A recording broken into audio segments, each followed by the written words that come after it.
about David Icke. He was a sportscaster in England his life took a very unusual turn. In the 80s, he covered a lot of sports, including the local soccer games. He also became a media spokesman for the Green Party, a left-wing political party in the UK.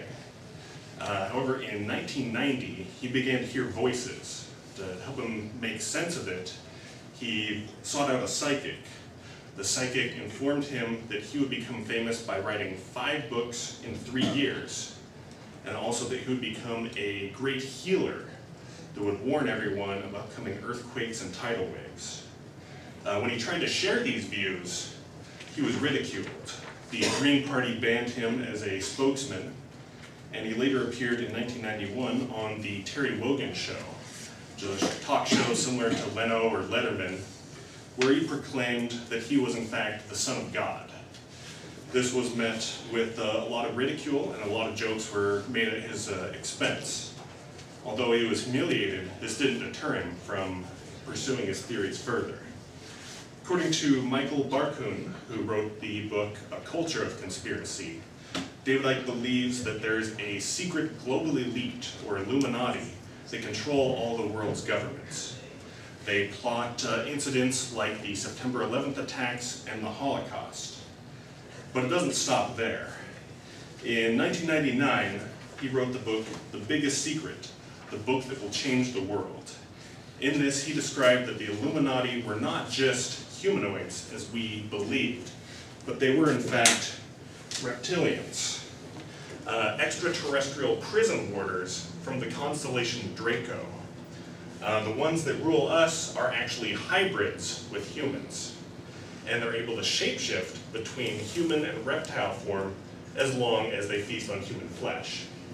Many of the leaders of the world, including George Bush, Tony Blair, the Queen of England, Al Gore, and Hillary Clinton, are among the reptilian shapeshifters. To quote from The Biggest Secret, "The Rothschilds, Rockefellers, the British royal family, and the ruling political and economic families of the US and the rest of the world come from the same bloodlines. It is not because of snobbery, it is to hold as best they can a genetic structure, the reptilian-mammalian DNA combination which allows them to shapeshift." He came under a lot of criticism for this theory. Some believe he spoke in code. The Anti-Defamation League in particular believes that when he's talking about reptiles or lizards, he's actually referring to Jews. So some protested him because of that. However, according to John Ronson, who filmed the documentary about David Icke, says the more time he spends with him, the more he believes that when he says lizards, he does in fact mean lizards. David Icke has a continued presence today. He has written over 20 books describing his views, and many continue to show up for his speeches. Some are there to protest, some are there as true believers, some are skeptics, and some are like myself that just find the whole thing very entertaining. Thank you.